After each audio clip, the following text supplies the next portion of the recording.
Connaissez-vous la fondation SCP? La fondation SCP s'intéresse aux entités, objets et lieux paranormaux qui défient les lois de la nature. Le nom SCP vient de 3 mots. Secure, Contain, Protect, ou en français, sécuriser, contenir et protéger.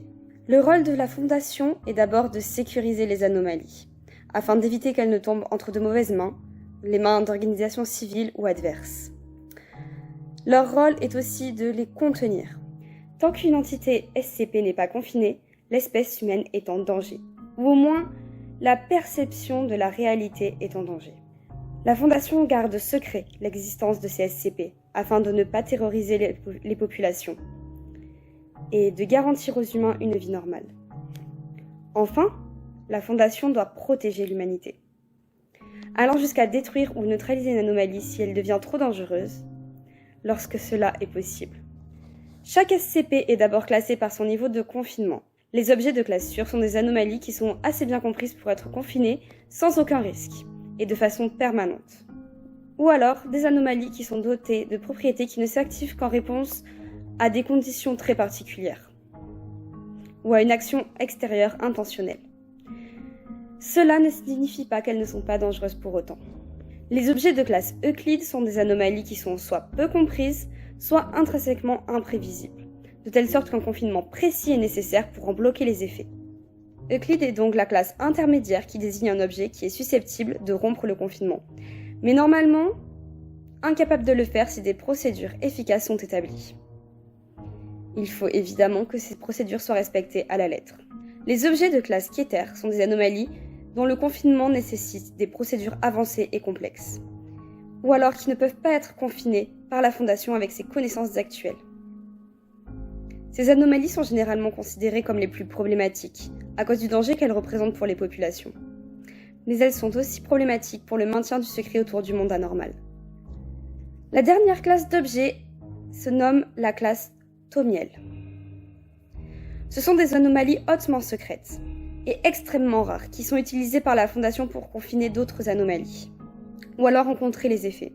Ce niveau de confinement ne nous donne pas d'informations sur le niveau de dangerosité des anomalies. Pour cela, nous utilisons le niveau de menace. Et donner la couleur blanche aux objets bénéfiques à la Fondation, qu'ils peuvent utiliser. La couleur bleue désigne les objets pouvant être bénéfiques, mais pas utilisés comme on l'entend normalement. On peut attribuer ce niveau aux artefacts imprévisibles ou aux objets agissant sur certains individus d'une certaine manière. Le niveau vert désigne un objet qui n'est ni bénéfique ni nocif, tant qu'il est utilisé correctement. Le niveau jaune désigne un objet nocif, mais facilement limitable. Il va donc rester stable tant que certaines conditions ne sont pas remplies. La couleur orange va désigner un objet imprévisible, difficilement contrôlable et qui peut s'avérer dangereux. Il s'agit du niveau de menace minimal attribué aux entités humanoïdes. Le niveau rouge désigne un objet imprévisible qui peut causer des dégâts à grande échelle. Une anomalie de niveau rouge doit être considérée comme une priorité. Enfin, le niveau noir est attribué aux objets pouvant causer des dégâts à une échelle globale, voire plus. Si une rupture de confinement a lieu envers un objet de niveau noir, elle devra être considérée comme une priorité absolue. À présent que vous en savez un petit peu plus sur les SCP, je peux peut-être vous lire un rapport. Nous allons commencer doucement. Commençons avec un premier SCP qui ne fait pas partie des plus dangereux. Il s'agit de SCP-1655, qui est désigné comme un SCP de classe Euclide.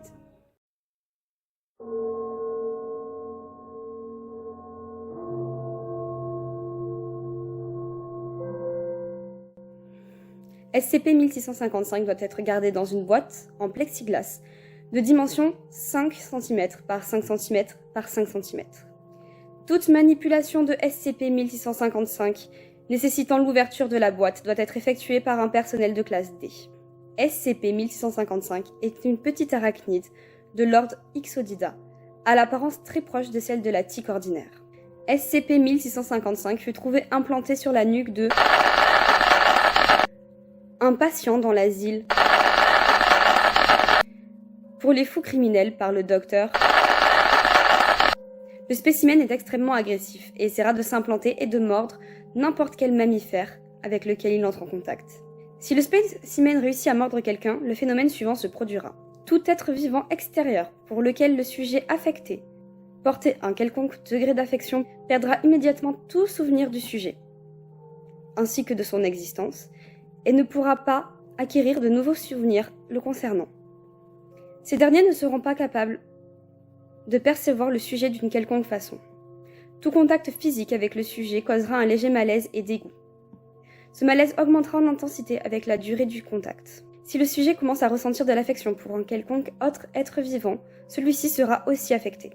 Il semblerait que SCP-1655 soit capable d'acquérir des informations sur le sujet et d'altérer ses effets afin de maintenir une isolation émotionnelle complète.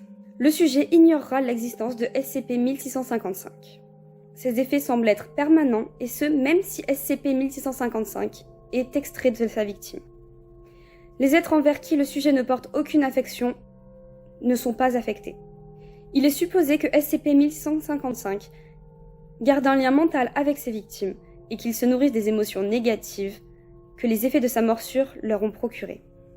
Des tests ont été effectués avec SCP-1655. Le premier sujet est un chat domestique femelle et ses chatons. SCP-1655 est introduit sur un des chatons. Le résultat de l'expérience montre que la mère chat ne prend plus en compte l'existence du chaton. La mère résiste aux tentatives du chaton de se nourrir jusqu'à la mort par inanition de ce dernier. Une substance semblable à du plasma apparaît dans la poche à sang de SCP-1655. Un deuxième test a été effectué avec le sujet D236. SCP-1655 est introduit sur D236. On lui demande de contacter sa grand-mère, Madame, qui l'a élevée. Le résultat de l'expérience est que Madame ne semble pas entendre la voix de D236. Lorsqu'elle est questionnée sur son petit-fils, elle ne montre aucun souvenir de lui. Lorsqu'une rencontre est organisée, elle ignore complètement son existence. Et quand il est demandé à D236 de la toucher, elle exprime un sentiment de malaise, quelque chose qui fait froid dans le dos, par ces mots. D236 est retiré de la rencontre en raison de signes d'extrême détresse émotionnelle. SCP-1655 semble rassasié, comme s'il était rempli de sang. Un journal fut retrouvé à côté du corps de après son suicide. Nous pouvons nous intéresser à l'extrait suivant. Tout seul. Toujours seul. Elle pouvait pas me voir, peu importe ce que je faisais. Elle n'en avait rien à faire. J'ai tout abandonné pour elle. J'ai quitté ma femme et mes enfants, mon travail, ma vie entière juste pour m'enfuir avec elle. Je croyais qu'on était heureux. Puis un jour, je rentre à la maison et toutes mes affaires sont dehors dans la rue. Quand je rentre, elle agit comme si j'existais même pas. Je lui crie dessus, je la secoue, mais rien marche. Elle m'esquive comme si j'étais pas là. Je lui crie dessus pendant des heures, et elle m'ignore simplement. Chaque fois que je la touche, elle a ce regard dégoûté sur son visage, comme si j'étais une espèce de déchet. Donc je lui ai enlevé ce regard. Pour toujours. Cette traîtresse qui ment comme elle respire. Bien fait pour elle, elle a eu ce qu'elle méritait. Pourquoi elle m'aimait plus? Voici un court aperçu de ce que peut être un SCP. Une simple tique qui peut se transformer en véritable cauchemar. Faites attention à vous, et je vous tiens au courant pour de nouveaux rapports.